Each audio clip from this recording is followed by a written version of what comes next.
comprendre le monde de l'investissement en Afrique de l'Ouest.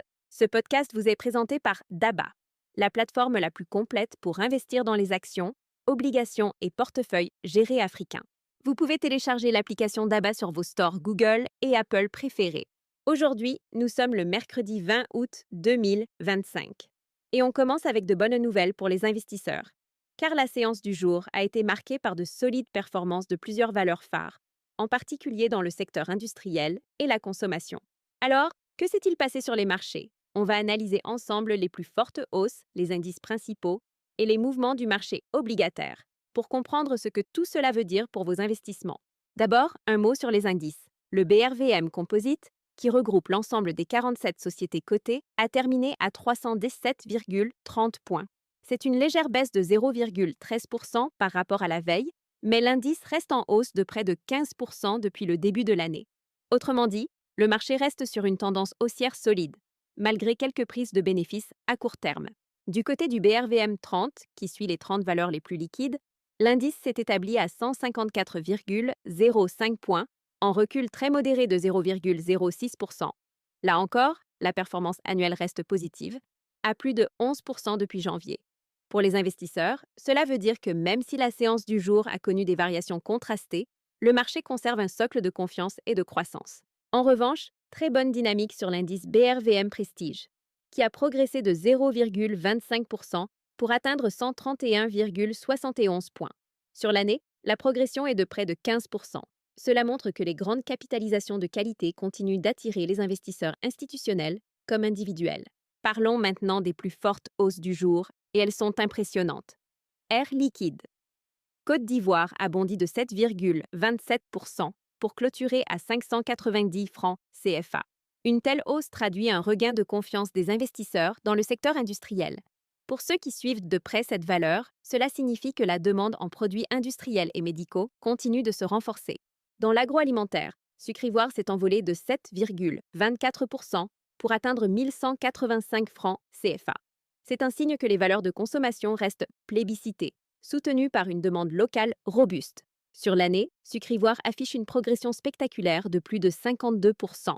Pour un investisseur de long terme, c'est l'illustration d'un secteur résilient qui profite des dynamiques démographiques et de la consommation intérieure. Toujours dans les produits de base, Safka Côte d'Ivoire progresse de 7,04%, atteignant 1140 francs CFA.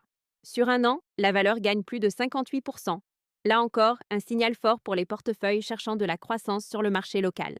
Mention spéciale aussi pour Uniwax, qui prend 6,77% pour terminer à 710 francs CFA. Sur 12 mois, le titre a grimpé de plus de 73%. C'est le reflet de la bonne santé du textile local et de la demande régionale.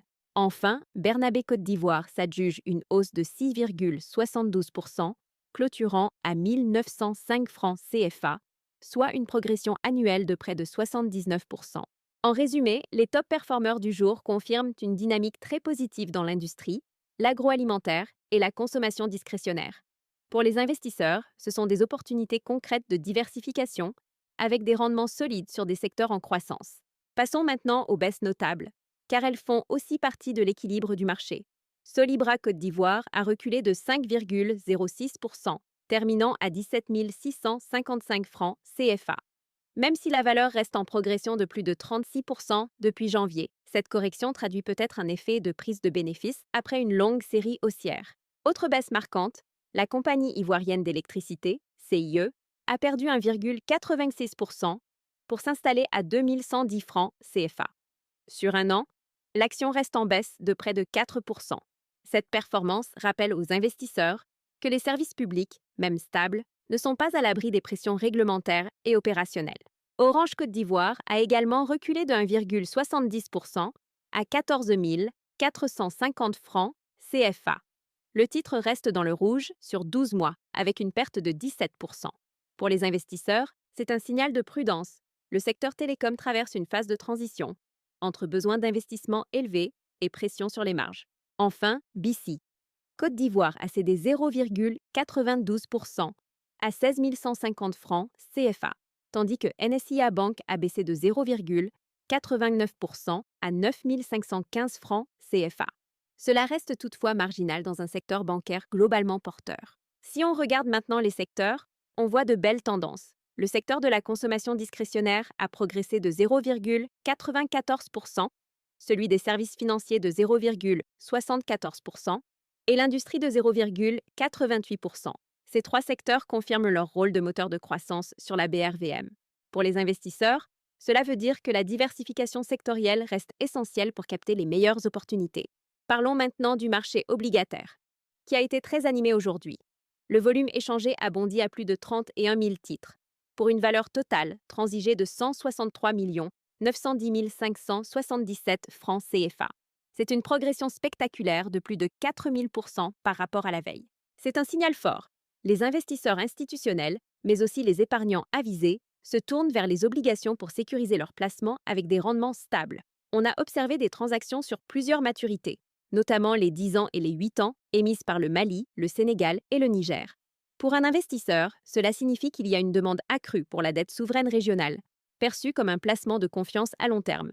On a aussi noté de l'activité sur des obligations privées, comme celle de Thélium Immobilier ou encore Petro-Ivoire, avec des taux autour de 7%. Ces titres continuent d'attirer car ils offrent un rendement plus élevé que les bons du Trésor, tout en permettant de diversifier son portefeuille. Alors, qu'est-ce que tout cela veut dire pour vous, investisseurs ou investisseuses en Afrique de l'Ouest? Premièrement, la dynamique positive des top gainers montre que certains secteurs sont en pleine expansion.